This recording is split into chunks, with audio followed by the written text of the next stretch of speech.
Welcome everyone to today's video. My name is Dimitar from the Dimitar Piano Duo, and in today's video I'm going to continue talking about the last movement of the Moonlight Sonata by Beethoven.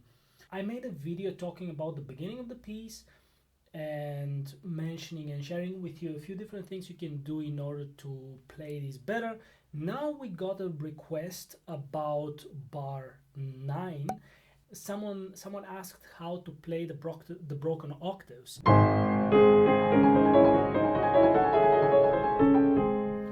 This particular spot, and someone had a problem with getting stiff, therefore the hands get very tired and it was difficult for him to continue further on, which I imagine is a very common thing, and it happens with a lot of people. And so I thought it would be useful to get straight into these few bars and discuss what you can do in order to be able to accomplish and conquer those challenging bars. One of the first and most important things you need to realize when you're playing those few bars is that you actually have a melodic line and you can separate the voices into primary voice and a secondary voice. What I mean is this: it's not just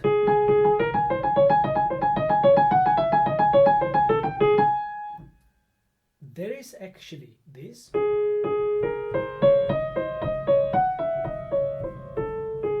and this.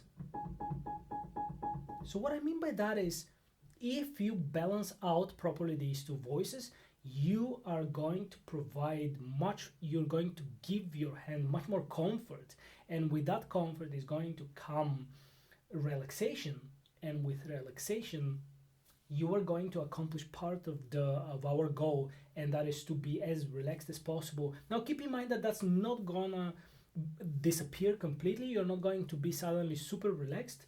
You can't have a shortcut. You will need to practice a lot, but it's going to make your life much easier. So what you're going to do is you're going to practice slowly.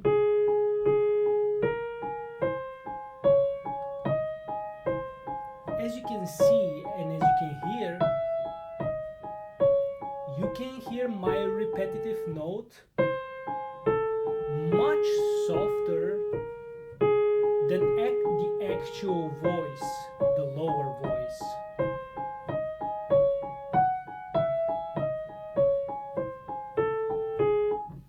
That is going to help a lot. So you can do it, of course, separate hands. You can do it right hand, you can do it with pedal, you can do it without pedal. The main thing here is that you hear a difference between this voice and this voice.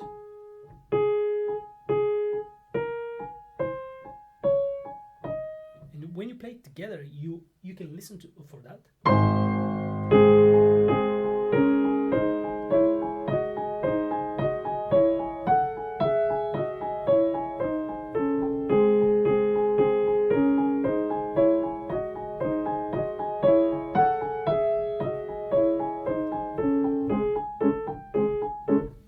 That's going to help. So make sure that you don't do this.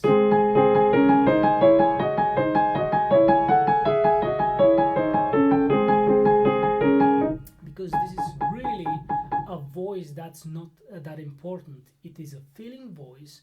It is a voice that provides additional excitement, but it's not a voice that's as important as the lower one. And it's going to make things sound very heavy. It's going to make things sound very, very heavy. If you're impatient and if you start doing this, you are not going to be able to produce proper quality and proper difference between the lower and the upper voice. Be patient and make sure that in the beginning you really take the time to do it slowly and then speed up and see what happens. Make sure that you are precise with that. Use one little secret. Use bar 13 to relax. When you come to this spot, make sure you relax there. So you did your heavy work before.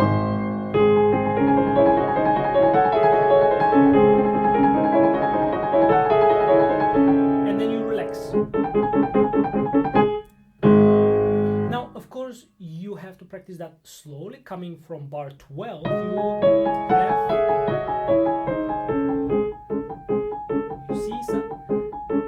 suddenly I don't phrase anymore. Before that I will do 11, 12. We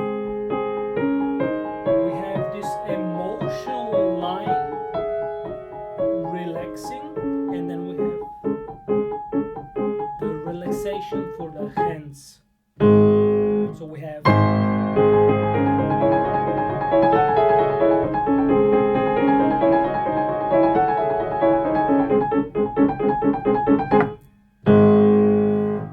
basically, you see, with the phrasing, we're finding different voices, finding the upper and the lower voice and balancing that very well, and not playing everything loud, and then knowing that in 13 you can have a little bit of a relaxation. That's going to give your hand an opportunity to really apply force, use effort, be effortful, but also at the same time have moments of more relaxation. Personally, if I were you, I would also work without pedal, right hand, like an exercise, like a technical exercise, with the lower voice a little bit louder, and the upper voice a little bit softer.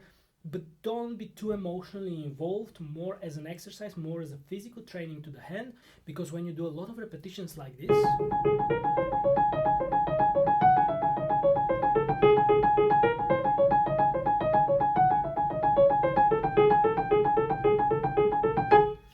when you do a lot of repetitions like this and you speed up a little bit and you continue repeating like sets in the gym, you know, when you go to sport, you have to do certain amount of sets in order to pump blood into the muscle to grow.